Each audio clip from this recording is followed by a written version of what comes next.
The clatter of plates and the murmur of lunchtime conversations faded into a dull roar as Hannah stood, frozen, before Mr. Park.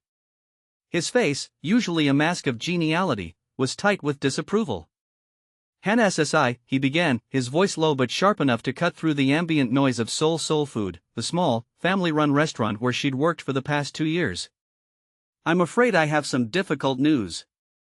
Hannah already knew. The whispers had started circulating hours ago, little eddies of gossip swirling around the kitchen and the front of house. She'd tried to ignore them, to focus on refilling banchan dishes and memorizing the day's specials, but the tension had been palpable. It had all started with a little boy, no older than 5, and a spilled glass of orange juice. "The customer," he complained, Mr. Park continued, avoiding her gaze. He insisted. I have no choice." Hannah swallowed hard. "Because I helped his son?" she asked, the words barely a whisper. Mr. Park finally looked at her, his eyes filled with something that might have been regret. "He is a very important customer, Hannah SSI. You know this. Eun-woo brings a lot of business here. I cannot afford to lose him." Eun-woo. The actor. The face of a nation. Hannah remembered the scene vividly. The little boy, a miniature version of his famous father, had been happily drawing on a paper placemat when his arm knocked over a brimming glass of orange juice. It had splashed everywhere, staining his clothes and the pristine white tablecloth. The boy had burst into tears, a high-pitched wail that momentarily silenced the entire restaurant. Eun-woo, initially calm, had begun to look increasingly exasperated as he struggled to soothe his son and dab at the sticky mess. Hannah, without thinking, had rushed to their table with a stack of clean napkins and a damp cloth. She'd knelt beside the little boy, her own motherly instincts kicking in, and gently wiped his face and hands. She'd even offered him a small, colorful sticker from her apron pocket, a silly little thing shaped like a smiling bear, which had finally coaxed a giggle from him. Eun-woo had thanked her, a brief, distracted smile gracing his lips, before returning to his phone call. Apparently, that wasn't enough. "I understand," Hannah said, though she didn't, not really. She understood the economics of it, the harsh realities of running a small business in a cutthroat city like Seoul. But she didn't understand sacrificing basic human decency for the sake of a celebrity's ego. "I'm sorry, Hannah SSI," Mr. Park repeated, his voice still strained. He handed her a small, sealed envelope. "Your final paycheck. And a little something extra for your trouble." Hannah took the envelope, her fingers trembling slightly. "Thank you," she managed, her voice thick with unshed tears. She turned and walked away, the weight of her dismissal pressing down on her like a physical burden. The whispers followed her, a chorus of pity and speculation, as she gathered her belongings from the staff room. She didn't look back. She couldn't. The next day dawned gray and overcast, mirroring the gloom that had settled over Hannah's heart. She spent the morning aimlessly wandering through the bustling streets of Seoul, the city that had always felt like home now suddenly alien and unwelcoming. She stopped at a small park, watching children play, their carefree laughter a painful reminder of the little boy she'd tried to help. As she sat on a bench, staring blankly at the swaying branches of a cherry blossom tree, her phone buzzed. It was an unknown number. Hesitantly, she answered it. "Hannah SSI," a voice asked, a voice she didn't recognize. "This is Lee Min-ho, from the law firm of Kim & Partners. I am calling on behalf of a client. I have some information regarding the late Mrs. Choi's estate. Are you available to meet this afternoon?" Mrs. Choi. Her grandmother. Hannah's maternal grandmother, who had passed away 5 years ago. They hadn't been close, but Hannah remembered her fondly, a stern but loving woman who had always smelled of kimchi and chrysanthemums. Hannah had assumed the estate had been settled years ago. What could possibly be left? Intrigued and slightly bewildered, Hannah agreed to meet Mr. Lee at his office that afternoon. The Kim & Partners law firm was located in a sleek, modern building in the heart of Gangnam, a world away from the humble Soul Food. The lawyer, a young man with a sharp suit and an even sharper gaze, greeted her warmly and ushered her into a spacious office overlooking the city. He offered her tea, which she gratefully accepted, her hands still trembling slightly. Mrs. Choi, Mr. Lee began, after a few polite formalities, left a will. And in that will, she designated you as the sole beneficiary of her remaining assets. Hannah blinked. I didn't know, she stammered. I thought everything had been settled. Mr. Lee nodded. There was one asset that remained tied up in legal proceedings for several years. A property. It has only recently been resolved. He paused, taking a sip of his tea. Mrs. Choi left you her restaurant. Hannah stared at him, speechless. Her grandmother had owned a restaurant? She had never mentioned it. It's called Taste of Home, Mr. Lee continued, consulting a file on his desk. It's located in a small neighborhood just outside the city center. It's been closed for quite some time. But the property itself is quite valuable. A restaurant. Hannah's mind raced. A restaurant. Her grandmother's restaurant. The restaurant she had inherited the day after she was fired for helping Eun-woo's son. The irony was almost unbearable. I need to see it, she said, her voice barely above a whisper. Mr. Lee smiled. Of course. I can arrange for a car to take you there tomorrow. The next morning, Hannah found herself standing in front of Taste of Home. The building was old and dilapidated, the paint peeling, the windows grimy. The sign above the door, faded and cracked, was barely legible. The garden, once undoubtedly beautiful, was overgrown with weeds. It was a far cry from the bustling, modern soul food. But as Hannah pushed open the creaking door and stepped inside, a wave of warmth washed over her. The air was thick with the ghosts of forgotten aromas, the scent of simmering kimchi jjigae, the sweetness of freshly baked bindiedik, the savory tang of bulgogi. The furniture was old and worn, but it held a certain charm. It felt familiar. It felt like home. And in that moment, Hannah knew exactly what she had to do. She wouldn't sell the restaurant. She wouldn't let it fall into disrepair. She would bring it back to life. She would honor her grandmother's memory. She would make Taste of Home a place where everyone felt welcome, a place where kindness and compassion were valued above celebrity endorsements. She would make it a place where even Eun-woo's son could spill his orange juice without fear. The waitress was fired for helping Eun-woo's son. The next day, she inherited the restaurant. And her journey had just begun. Hannah ran a hand over the dusty counter, the wood rough beneath her fingertips. She could almost see her grandmother behind it, bustling and smiling, her face creased with the wisdom of years and the warmth of a loving heart. The image fueled a flicker of determination within her, a spark that had been dimmed by the events of the past few days. The task ahead was daunting. The restaurant was in dire need of repair. The kitchen, though spacious, was filled with outdated equipment. The dining area was cluttered with cobwebs and forgotten relics. It would require a significant investment of time, money, and effort to restore Taste of Home to its former glory, or perhaps even surpass it. But Hannah wasn't deterred. She had a vision. She envisioned a cozy, welcoming space filled with the aroma of authentic Korean cuisine, a place where people could gather to share a meal and create memories. She envisioned a menu that celebrated her grandmother's recipes, dishes passed down through generations, each bite a taste of home. That afternoon, after a brief conversation with Mr. Lee, she secured a loan against the property. It was a gamble, a significant risk, but Hannah felt a sense of purpose she hadn't felt in a long time. She spent the next few weeks immersed in the renovation process. She hired a local contractor, a gruff but skilled man named Mr. Kim, who shared her passion for preserving the original charm of the building.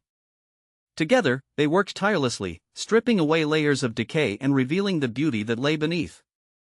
They replaced the dilapidated roof, repaired the cracked walls, and installed new windows that let in floods of natural light. Hannah personally scrubbed the floors, polished the furniture, and repainted the walls in warm, inviting colors. She reached out to former colleagues from Soul Food, offering them positions at Taste of Home. Some declined, hesitant to leave the security of a well-established restaurant. But others, disillusioned with the corporate atmosphere and the relentless pursuit of profit, were eager to join Hannah's venture. Lee Min-ji, a talented sous chef with a passion for traditional Korean cooking, was the first to sign on. She had always admired Hannah's work ethic and her genuine care for the customers. "I always felt like you were the only one who truly cared about the food," Min-ji said, her eyes sparkling with excitement. "I'm so happy to be a part of this." Park Jae-hyun, a seasoned server with a knack for making people feel comfortable, also joined the team. He was tired of the superficiality of Seoul food and yearned for a more authentic connection with the customers. "I miss the days when people came to a restaurant for the food and the company, not just to be seen," he confessed. As the renovation progressed, Hannah began experimenting with her grandmother's recipes, tweaking them to reflect her own culinary style. She spent hours in the kitchen, perfecting the kimchi jjigae, mastering the art of making bindyeorik, and experimenting with different marinades for the bulgogi. She also decided to incorporate some modern twists into the menu, adding a few innovative dishes that showcased her creativity and her passion for fresh, local ingredients. She envisioned a menu that honored tradition while embracing innovation, a menu that appealed to both the older generation and the younger generation. One evening, as Hannah was meticulously arranging a plate of japchae, her phone rang. It was Mr. Park, her former boss at Seoul Food. She hesitated for a moment before answering. "Hannah SSI," Mr. Park said, his voice strained. I wanted to apologize." Hannah was taken aback. "Apologize?" "Yes," Mr. Park replied. "I was wrong to fire you. I let the pressure get to me. Eun-woo is a valuable customer, but that doesn't excuse my behavior." Hannah remained silent, unsure of what to say. "I heard about your grandmother's restaurant," Mr. Park continued. "I wish you the best of luck. You deserve it." Hannah finally found her voice. "Thank you, Mr. Park." The call ended, leaving Hannah feeling a strange mix of emotions. Relief, vindication, and a flicker of sympathy for the man who had fired her. She realized that Mr. Park was also a victim of the system, a system that prioritized profit over people. The grand opening of Taste of Home was scheduled for a Saturday morning. Hannah had spent weeks preparing for this day, meticulously planning every detail, from the decorations to the menu to the staff schedule. As she stood outside the restaurant, watching the first customers arrive, a wave of nervousness washed over her. She had poured her heart and soul into this venture. She had invested her savings, her time, and her energy. She had risked everything. But as she watched the customers enter the restaurant, their faces lighting up with anticipation, she knew that she had made the right decision. The aroma of her grandmother's cooking filled the air, creating a warm and inviting atmosphere. The staff, dressed in traditional Korean attire, greeted the customers with genuine smiles. The first few hours were a whirlwind of activity. The kitchen was buzzing with energy, the servers were rushing from table to table, and the customers were raving about the food. Hannah circulated throughout the restaurant, greeting guests and ensuring that everyone was having a pleasant experience. Among the crowd, a familiar face caught her eye. Lee Min-ho, the lawyer from Kim & Partners, stood near the entrance, observing the scene with a satisfied smile. Hannah approached him. "Mr. Lee," she said, "thank you for everything." Mr. Lee smiled. "The pleasure was all mine, Hannah SSI. Your grandmother would be very proud." As the day wore on, the restaurant continued to fill with customers. Word of mouth spread quickly, and soon there was a line stretching down the block. Hannah couldn't believe her eyes. Taste of Home was a success. That evening, as Hannah was closing up the restaurant, she received an unexpected visitor. Eun-woo stood outside, his face etched with a mixture of humility and regret. Hannah hesitated for a moment before approaching him. "Mr. Cha," she said, her voice calm and composed. "Hannah SSI," Eun-woo replied, his voice soft. "I came to apologize. I was wrong to demand your dismissal. I was acting out of anger and frustration. My son, he's been having a difficult time lately. I let my emotions get the better of me." Hannah nodded, understanding dawning in her eyes. "I understand, Mr. Cha. I also wanted to congratulate you on the opening of your restaurant," Eun-woo continued. I've heard wonderful things about it. I would like to bring my son here sometime. Hannah smiled. You would be most welcome, Mr. Cha. Taste of Home is a place for everyone. Cha Eun-woo returned her smile. Thank you, Hannah SSI. I appreciate your kindness. As Cha Eun-woo walked away, Hannah felt a sense of closure. She had faced adversity, she had overcome obstacles, and she had emerged stronger and more resilient. She had transformed a setback into an opportunity, a dismissal into a triumph. Taste of Home was more than just a restaurant. It was a symbol of hope, a testament to the power of perseverance, and a reminder that even in the face of adversity, kindness and compassion can prevail. And as Hannah stood in the doorway of her grandmother's restaurant, watching the stars twinkle in the night sky, she knew that her journey had just begun. The waitress was fired for helping Cha Eun-woo's son. The next day, she inherited the restaurant. And she was ready to write the next chapter of her story. The following weeks blurred into a montage of bustling kitchens, satisfied customers, and the comforting aroma of simmering stews. Taste of Home thrived. Hannah, fueled by a potent mix of her grandmother's recipes and her own unwavering determination, poured every ounce of her energy into the restaurant. She meticulously sourced the freshest ingredients, ensuring the authenticity of each dish. She trained her staff to not just serve food, but to share the stories behind it, the history woven into every spoonful of kimchi jjigae and bibimbap. One evening, as the dinner rush began to subside, Lee Min-ho reappeared, this time not as a silent observer, but as a diner. He sat at a small table near the window, a serene expression on his face. Hannah, after ensuring all her other customers were attended to, joined him. Everything all right, Mr. Lee? She asked, noticing the unusually contemplative look. Everything is perfect, Hannah SSI, he replied, his eyes twinkling. The food, the atmosphere, it's exactly as your grandmother envisioned, I believe. He paused, taking a sip of his barley tea. Actually, I came with a proposition. Hannah raised an eyebrow, intrigued. A proposition? Kim and Partners has been following your progress with great interest, he began. Your resilience, your business acumen, it's quite remarkable.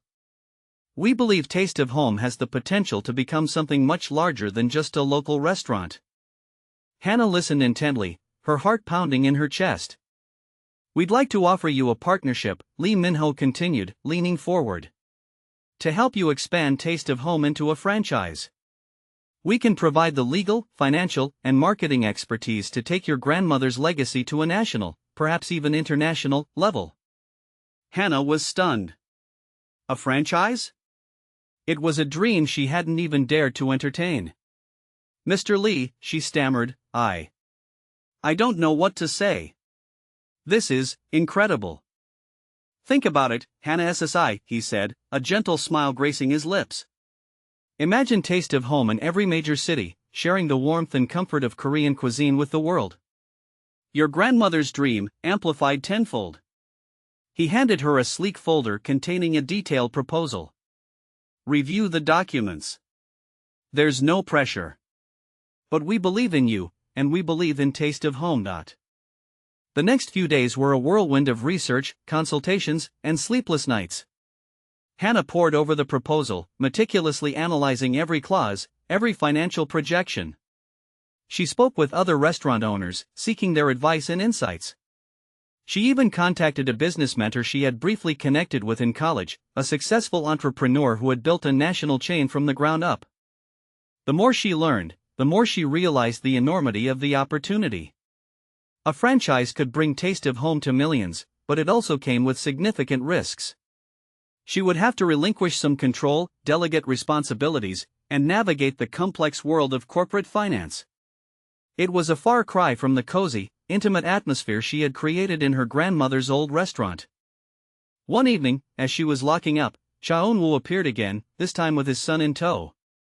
The little boy, looking shy and contrite, clutched his father's hand. Hannah SSI, Cha Eun-woo said, his voice sincere, I wanted to keep my promise. This is my son, Ji-hoon. Ji-hoon, peeking out from behind his father's leg, offered a small, hesitant wave. Hannah smiled warmly. Hello, Ji-hoon. It's nice to meet you.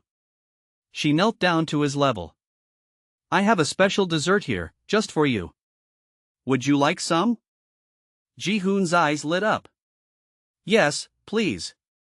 Hana led them inside and prepared a small bowl of patbingsu, a Korean shaved ice dessert topped with sweet red beans, fruit, and condensed milk.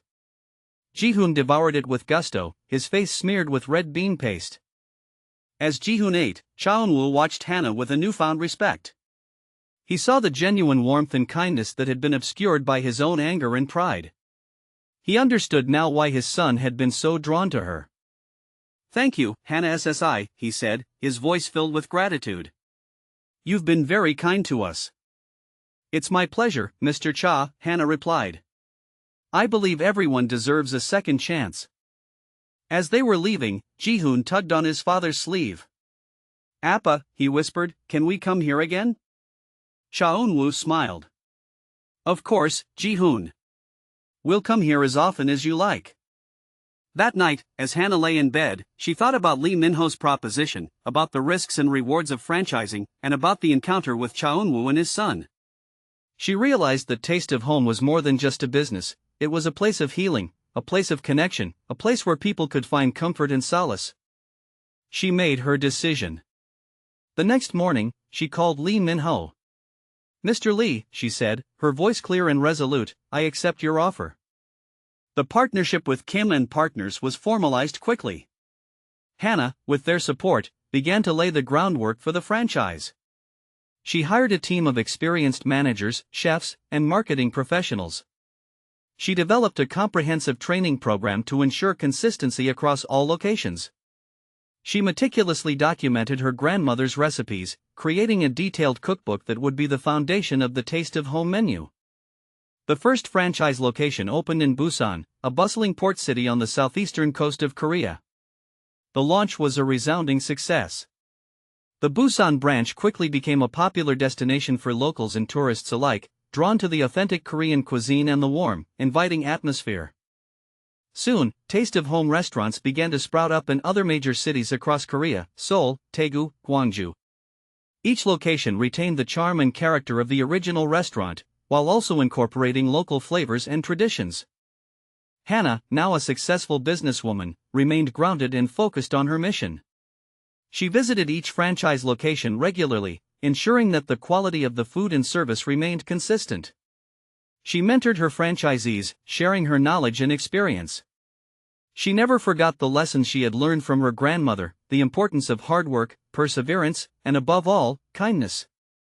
One day, she received a call from Mr. Park, her former boss at Seoul Soul Food. Hana SSI, he said, his voice subdued, I heard about your success. Congratulations. Thank you, Mr. Park, Hana replied, her tone neutral. I wanted to apologize again, he continued. Things haven't been going well here since you left. Eun-woo stopped coming, and other customers followed suit. I'm struggling to keep the restaurant afloat. Hana felt a pang of sympathy for Mr. Park. She knew how difficult it was to run a restaurant, especially in a competitive market. Mr. Park, she said, I have an idea. Why don't you consider converting Seoul Soul Food into a Taste of Home franchise? I can offer you favorable terms and provide you with the support you need to turn things around. Mr. Park was silent for a moment, then he replied, his voice filled with gratitude, Hana SSI, I don't know what to say. Thank you.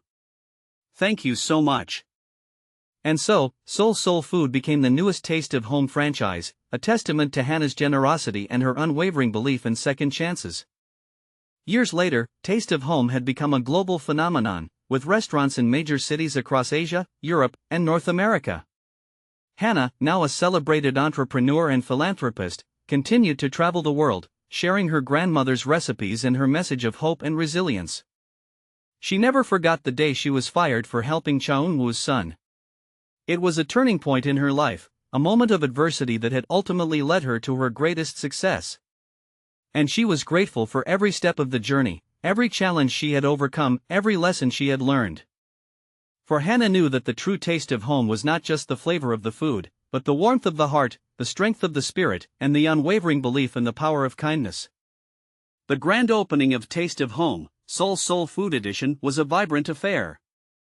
Mr. Park, looking years younger, beamed as he greeted customers, the familiar scent of kimchi jjigae and bulgogi filling the air, now subtly enhanced with Hannah's grandmother's secret spice blends. Eun-woo even made an appearance, bringing Ji-hoon, who, now a little older and less prone to orange juice mishaps, politely bowed to Hannah. "Thank you for everything, Hannah SSI," Eun-woo said, his eyes sincere. "This place, it feels like home." Hannah smiled, a genuine warmth spreading through her. "That's the idea, Mr. Cha. That's always been the idea." The success of the repurposed soul food was a powerful symbol.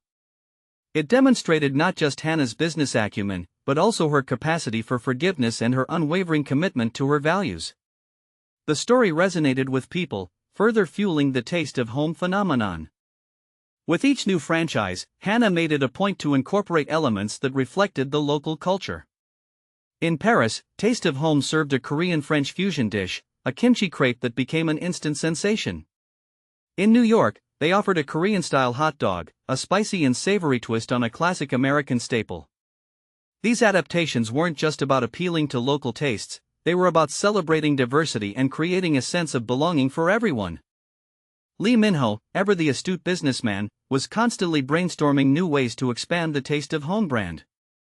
He suggested cookbooks, cooking classes, even a line of Taste of Home branded kitchenware. Hannah, while initially hesitant, saw the potential to further share her grandmother's wisdom and the values that underpinned the entire enterprise. One evening, while reviewing marketing proposals with Lee Min-ho, Hannah received an unexpected email. It was from a renowned culinary school in Switzerland, inviting her to be a guest lecturer. "Wow, Hannah," Lee Min-ho exclaimed, "this is huge. They want you to teach the next generation of chefs." Hannah was speechless. She had never imagined that her journey, which had begun with a simple desire to honor her grandmother's legacy, would lead her to such a prestigious opportunity. I don't know, Mr. Lee," she stammered. "I'm not a trained chef. I just know my grandmother's recipes." Lee Min-ho chuckled. "Hannah, you're being modest. You've created a global culinary empire. You have a story to tell, a unique perspective to share. They want to hear it." After much deliberation, Hannah accepted the invitation. She spent weeks preparing her lectures, pouring her heart and soul into every word. She didn't just want to teach the students how to cook, she wanted to inspire them to create food that nourished not only the body but also the soul. Her lectures were a resounding success. The students were captivated by her story, her passion, and her unwavering commitment to her values. She taught them about the importance of using fresh, local ingredients, of respecting culinary traditions, and of creating a welcoming and inclusive dining experience. One student, a young woman named Anya, approached Hannah after one of her lectures.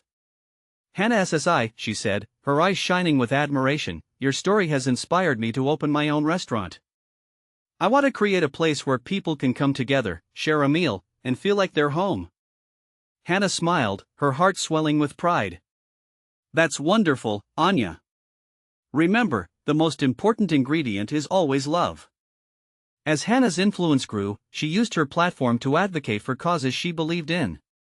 She partnered with organizations that fought against food insecurity, supported sustainable farming practices, and promoted cultural exchange through cuisine. She established the Taste of Home Foundation, which provided scholarships to aspiring chefs from underprivileged backgrounds and funded community kitchens in underserved areas. Years passed.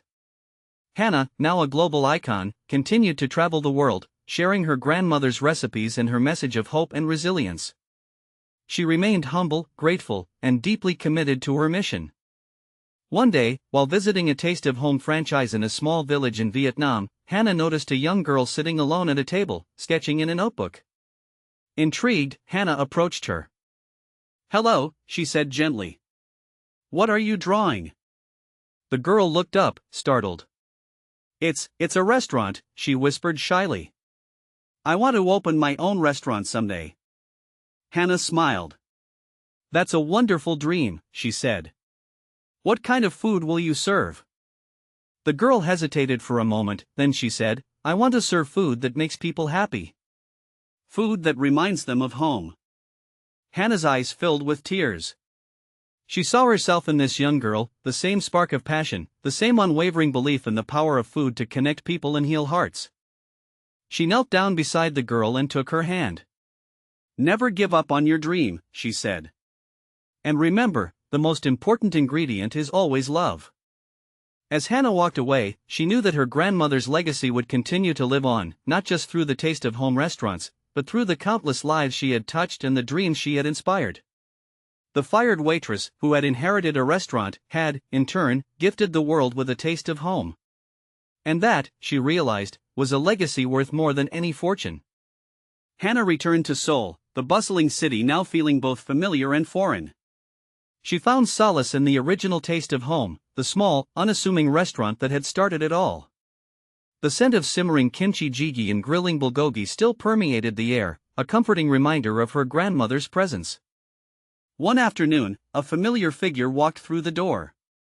It was Mr. Park, the former owner of Seoul Soul Food. He looked older, his shoulders slumped, his usual air of authority replaced with a palpable weariness. He approached Hannah cautiously. "Hannah SSI," he began, his voice barely a whisper. May I have a moment?" Hannah, despite the past, nodded and gestured to an empty table. Mr. Park sat down heavily, his gaze fixed on his hands. I wanted to apologize," he said, his voice thick with emotion. For what happened? For firing you. It was wrong. Terribly wrong. Hannah remained silent, allowing him to continue. After you left, things went downhill. Eun-woo's incident caused a lot of bad publicity. People boycotted the restaurant.